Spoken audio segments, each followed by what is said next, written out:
There is a number sitting inside your Social Security account right now that most people never look at twice, and the age you decide to claim it can change your lifetime payout by more than $150,000. Not a typo.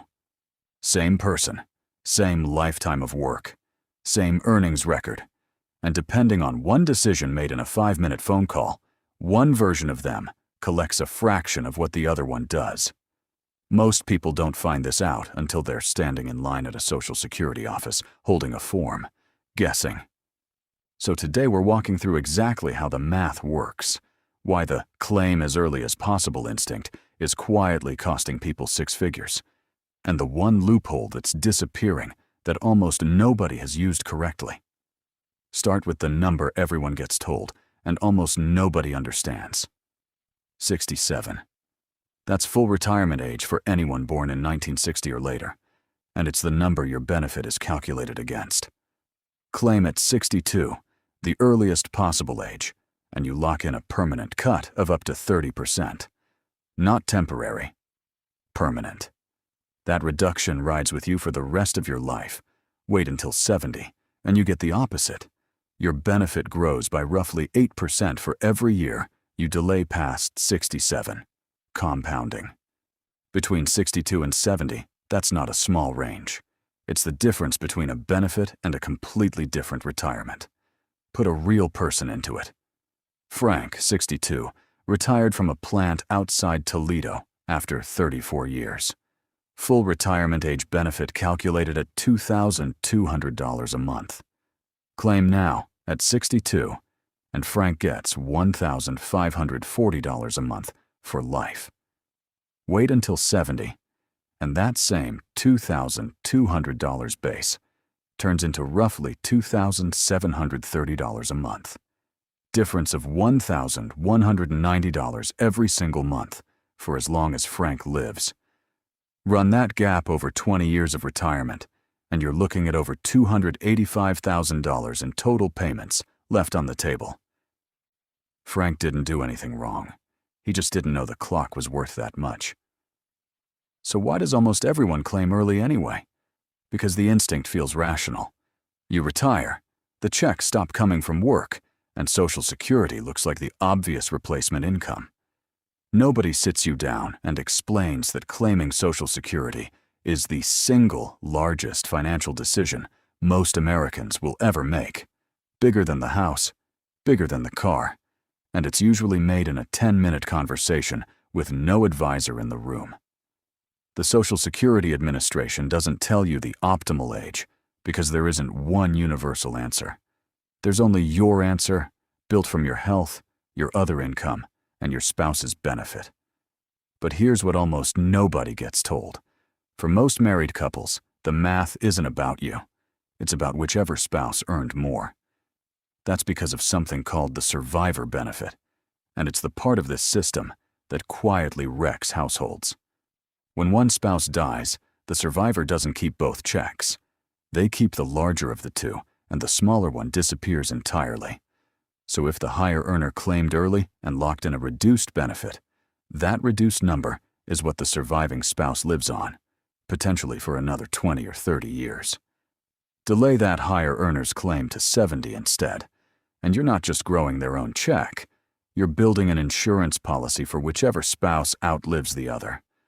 Financial planners call this the single most underused strategy in retirement income planning because it doesn't feel urgent in your 60s. It feels urgent to the survivor in their 80s, when it's too late to fix. Now the part that makes people angry when they hear it. There used to be a strategy called file and suspend, where a higher earning spouse would file for benefits, immediately suspend the payment, let it keep growing at 8% a year, while the lower earning spouse claimed a spousal benefit off the suspended filing. Congress closed that loophole in 2015. What's left now is a scaled-down version. A spouse can still claim their own reduced benefit early, while the higher earner delays to 70. And once the higher earner hits full retirement age, the household can sometimes restructure. It's narrower than it used to be, but people still leave it on the table because nobody explains it in plain language. And by the time a couple hires a fee-only planner to walk through it, One spouse has often already claimed. Here's a number that should stop you for a second. According to the Center for Retirement Research at Boston College, roughly 90% of Americans could get more lifetime income by delaying their claim, and around 60% claim at or before full retirement age anyway. That's not people making bad math. That's people making a completely reasonable emotional decision under bad information. You worked 30, 40 years. The check becomes available. Taking it feels like closing a loop. Waiting feels like leaving money sitting in a system you don't fully trust to still exist in 8 years. And that fear isn't irrational either, because it touches the second half of this conversation nobody wants to say out loud on a retirement blog, the trust fund.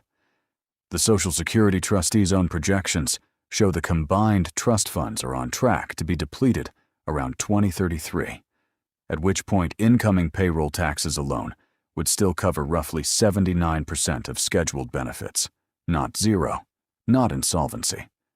A 21% cut if Congress does nothing between now and then, which is the part almost every retirement creator glosses over because the fund runs dry makes a scarier headline than benefits get trimmed.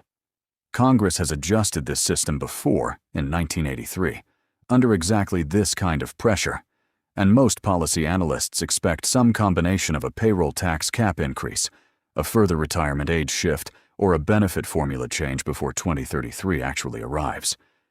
But expected isn't guaranteed, and that uncertainty is precisely why some people claim at 62 anyway.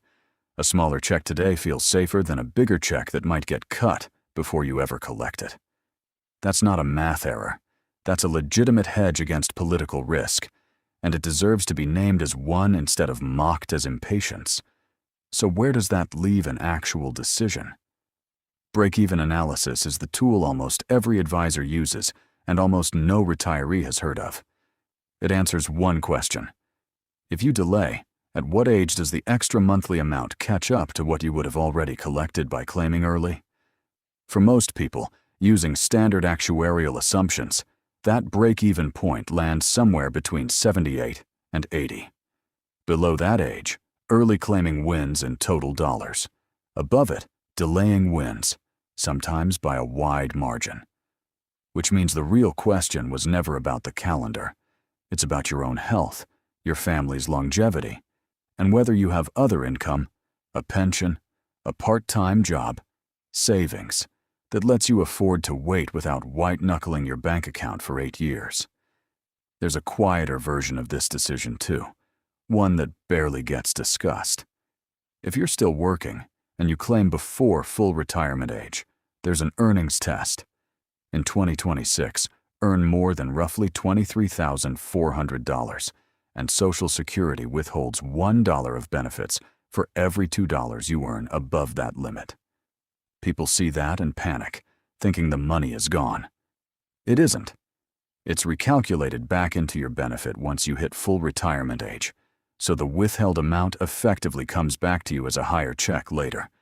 It feels like a penalty. It's actually a forced delay wearing a penalty costume, and almost nobody who gets the withholding letter understands that. If there's one action to take out of all of this, it's not delay to 70 as a blanket rule, because that's exactly the kind of oversimplified advice that got Frank into his situation from the other direction. It's this. Before you claim anything, run your own break-even number. Check what a survivor benefit would actually look like for your spouse under each scenario, and treat the age you file as a decision that deserves the same research you'd give a mortgage, not a form you fill out because you finally hit an age that felt official. The system rewards patience more than almost anyone realizes, and it punishes the assumption that early and safe mean the same thing. They usually don't. The check doesn't disappear if you wait. It grows quietly every single month you don't take it, whether you're watching or not.